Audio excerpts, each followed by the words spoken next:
تو لوگ دنیا دار دیتے کم ہیں جتلاتے زیادہ ہیں، یوں تو ہر ایک کو شیطان سے ڈر لگتا ہے۔ مجھ کو اس دور کے انسان سے ڈر لگتا ہے، اور جس کی ہر بات میں پوشیدہ ہو نشتر کی چبھن، ایسے ہر صاحب احسان سے ڈر لگتا ہے۔ خودداری سے رہیں، وقار سے رہیں، تھوڑے پہ گزارا کریں، اپنے کچے مکان سے پیار کریں، اپنے چھوٹے سے آپ کا جو ذریعہ آمدن ہے اس پہ اپنے آپ کو مینج کرنا سیکھیں۔ آپ خوددار رہیں گے، آپ باوقار رہیں گے۔ ہاں تعلقات بھی رکھنے ہیں تو اپنے جیسے لوگوں سے رکھیں۔ غریبوں کو بھی شوق ہو گیا ہے کہ بڑوں سے رشتہ ہونا چاہیے، بہت بڑے آدمی کے ساتھ تصویر آنی چاہیے، ہمارا بڑے کسی ریسٹورنٹ میں کسی بہت سیٹ کے ساتھ ہمیں روٹی کھانے چاہیے۔ اس شوق سے باہر نکلیں، اپنے جیسے لوگوں کے ساتھ تعلقات رکھیں، اپنے معاملات میں اپنے آپ کو مینج کریں، کبھی بھی ہاتھ نہ پھیلائیں۔ گردن کو جھکا دیتا ہے خیرات کا پتھر، جہاں میں مانگنے والوں کے سر کبھی اونچے نہیں ہوتے، اور غیرت ہے بڑی چیز جہانے تگ و دو میں، پہناتی ہے یہ فقر کو تاج سردارا۔ اپنے مکان، اپنے کچے مکان سے پیار کر کے تو دیکھ، یوں لگے گا کہ سب سے بڑا محل یہی ہے۔ تو اپنے غریب ماں باپ سے بہن بھائیوں کے بیچ بیٹھ کے تو دیکھ، تو اپنے آپ کو سب سے زیادہ خوبصورت وقت گزارنے والا پائے گا۔ تو اپنے ہی دوستوں کی محافل کو آراستہ کر کے دیکھ، تجھے یوں لگے گا کہ دنیا کی ساری خوشیاں سمٹ کر تیرے ہی دامن میں آ گئی ہیں۔ تو کیوں دیکھتا ہے کسی کے پکے مکان کی طرف؟ اپنی مٹی پہ چلنے کا سلیقہ سیکھو۔ کسی کے سنگ مرمر پہ چلو گے تو پھسل جاؤ گے۔ اپنے پہ گزارا کریں، جو آپ کے پاس ہے اسی پہ وقت گزاریں، اسی کے ساتھ اپنے آپ کو لگائیں۔ اپنی جو خوبصورت دنیا آباد کی ہے اس میں خوش رہنا سیکھیں۔ کبھی بھی کشکول طلب در۔ حضرت حکیم بن حزام رضی اللہ تعالیٰ عنہ کہتے ہیں، میں حاضر ہوا نبی کریم کی بارگاہ میں، سرور دو عالم صلی اللہ علیہ وسلم کے حضور میں حاضر ہوا، تو میں نے عرض کی یا رسول اللہ کو نصیحت کر دیں۔ تو محبوب نے فرمایا، حکیم کبھی کسی سے سوال نہ کرنا۔ کتنا پسند ہے محبوب کو یہ فکرہ، کتنا پسند ہے۔ کبھی کسی دنیا دار سے سوال، ایک ہے اللہ والوں سے سوال، جو اللہ والوں سے سوال ہے وہ تو گویا اللہ ہی سے سوال ہے، وہ تو معاملہ الگ ہے۔ لیکن فرمایا دنیا داروں سے سوال نہ کرنا، سیٹھوں سے، مہاراجوں سے، دنیا داروں سے کبھی نہ مانگنا، ان سے سوال نہ کرنا۔ حضرت حکیم بن حزام کہتے ہیں، میں نے کہا یا رسول اللہ میرا وعدہ رہا، میں کبھی نہیں مانگوں گا۔ حضرت حکیم بن حزام فرماتے ہیں، میں کبھی گھوڑے پہ ہوتا تھا نا یا اونٹ پہ، تو میرے ہاتھ سے میرا کوڑا بھی گر جاتا تھا نا زمین پر، تو میں نے کبھی یہ بھی کسی سے سوال نہیں کیا تھا کہ مجھے پکڑا دو۔ میرے ہاتھ سے کبھی میرا کوڑا، یوں سمجھ لیں کہ میرا عصا، میرا ڈنڈا، میری چھڑی گھوڑے پہ بیٹھے ہوئے کبھی، یہ صحابہ کی نبی پاک کے ساتھ وفا کا عالم ہے۔ فرماتے ہیں کہ یہ عالم تھا ہمارا کہ کبھی میرے ہاتھ سے میری چھڑی گر گئی، میرا درہ گر گیا، میرا کوڑا گر گیا، وہ بھی کبھی کسی سے سوال نہیں کیا کہ مجھے پکڑا دو۔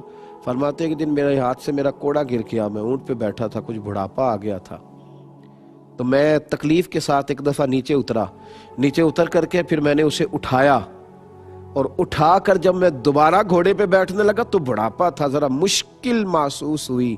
تو میرا غلام پاس کھڑا تھا، کہنے لگا حضور یہ کوئی کام تھا جس کے لیے آپ نیچے اترے، اور اتر کر کے پھر آپ نے کوڑا اٹھایا اور دوبارہ آپ بیٹھ رہے ہیں اونٹ پر؟ مجھے حکم کر دیتے میں پکڑا دیتا۔ تو فرماتے میں مشکل سے اوپر چڑھ گیا، تو میں نے اسے کہا یار تھوڑی سی تکلیف تو ضرور ہوئی ہے، تھوڑی پریشانی تو ضرور ہوئی ہے، لیکن اپنے محبوب سے وعدہ کیا تھا، تھوڑی تکلیف ضرور ہوئی ہے پر روح کو سکون بڑا ملا ہے، وجود کو تھوڑی تکلیف ہوئی ہے پر دل کو بڑا سکون آیا ہے۔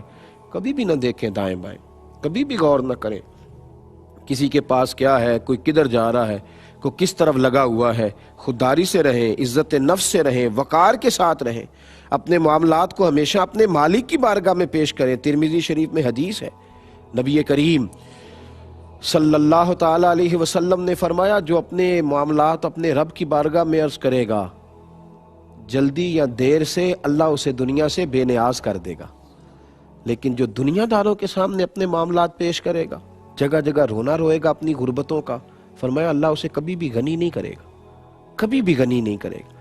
آج یہ بات عام ہو رہی ہے، لوگ مانگتے ہیں، اور میرے نبی کریم علیہ السلام نے فرمایا جو صرف دولت بڑھانے کے لیے لوگوں سے سوال کرے، ہاں کبھی کوئی مجبوری بن گئی، کسی سے کبھی مدد لینی پڑ گئی، انسان تکلیف میں آ گیا، بات الگ ہے، کبھی قرض حسنہ کا موقع آ گیا، بات الگ ہے، لیکن صرف دولت بڑھانے کے لیے، نیا بزنس سٹارٹ کرنے کے لیے، تھوڑا سا ایک نیا پلاٹ اور خریدنے کے لیے، جو دولت بڑھانے کے لیے لوگوں سے سوال کرے، مانگے، نبی کریم علیہ السلام فرماتے ہیں جب قیامت کے دن وہ آئے گا تو اس کے چہرے پر گوشت نہیں ہوگا، صرف ہڈیاں ہوں گی، خراشوں والا چہرہ ہوگا، جو صرف پیسہ بڑھانے کے لیے ہاتھ پھیلاتا ہے، مجبوراً نہیں، صرف دولت کمانے کے لیے جمع کرتا ہے۔ اس سے بچیں، خودداری کے ساتھ رہیں، وقار کے ساتھ رہیں۔ اور بات امیروں کی خودداری کی تو ہو ہی رہی ہے، لیکن میں اصل بات کر رہا ہوں غریبوں کی خودداری کی۔ غریب باوقار بنے، وہ باوقار بنے تاکہ پھر کوئی کسی غریب کو خرید نہ سکے، پھر کوئی کسی انسان کا ریٹ نہ لگا سکے۔ حاتم طائی سے کسی نے پوچھا تھا، شیخ سعدی رحمۃ اللہ نے لکھا ہے کہ حاتم طائی بڑا سخی ہے، اس کی سخاوتیں دنیا میں معروف ہیں۔ کسی نے اس سے پوچھا تھا کہ حاتم طائی تو بڑا سخی ہے، کبھی اپنے سے بھی سخی آدمی دیکھا ہے؟ اس نے کہا دیکھا تھا۔ کہا کب؟ کہنے لگا ایک دفعہ میں نے سارے شہر کی دعوت پکائی تھی، ہر امیر غریب چھوٹا بڑا میں نے سب کو بلایا، سب میری دعوت میں آئے، تو میرے دل میں ایک خیال آ گیا کہ معلومات کروں کہ سب آئے ہیں یا شہر میں کوئی رہ بھی گیا ہے۔ کہتے میں چہرے پہ نقاب اوڑھ کے شہر کی طرف نکلا تو میں نے نا جب سب لوگ میری دعوت پہ آئے ہوئے تھے، میں نے ایک بوڑھے کو جنگل میں لکڑیاں کاٹتے دیکھا، تو میں اس کے قریب گیا، میں نے جا کے بزرگوں آپ کو پتہ نہیں ہے کہ آج تو حاتم طائی نے سارے شہر کی دعوت پکائی ہے؟ تو کہنے لگے بیٹے پتہ ہے۔ تو میں نے کہا آپ گئے کیوں نہیں؟ تو کہتے ہیں عجیب لفظ کہے اس بوڑھے نے، کہنے لگا بیٹا مجھے نا اپنے ہاتھوں کی کمائی کھانے کا چسکا لگ گیا ہے، مجھے نا یہ ذائقہ لگ گیا ہے خود کما کے کھانے کا، یہ مجھے یہ ذائقہ لگ گیا ہے، کسی کے دسترخوان پر مجھے زیادہ لطف نہیں، یوں سمجھ لیں کہ مفت کی روٹی پر مجھے زیادہ لذت ہے، مہمان نوازی سنت ہے وہ معاملہ الگ ہے، لیکن ہر وقت مفت خوری کے پروگرام پہ رہنا، کہا مجھے وہ مفت خوری کے دسترخوان پہ لذت نہیں آتی، مجھے ذائقہ لگ گیا ہے۔ حاتم طائی کہتے ہیں میں قربان ہونے کو گیا اس شخص کے، تو میں اپنا گھوڑا موڑ کے جب آنے لگا تو اس نے آواز دی، کہنے لگا بیٹا دعوت پہ جا رہے ہو؟ میں نے کہا ہاں۔ کہنے لگا ذرا ایک چھوٹا سا کام کر دو گے؟ میں نے کہا کر دوں گا۔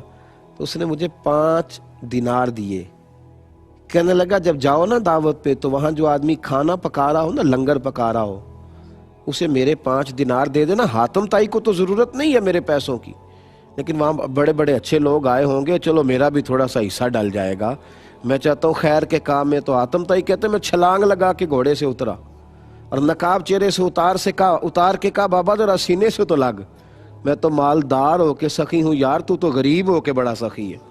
تو مزہ آ گیا کسی سخی سے ملا ہوں، تو مجھ سے زیادہ سخی، غریب ہو کر اتنی سخاوت۔ خودداری، عزت نفس، وقار آدمی کو بڑا کر دیتا ہے۔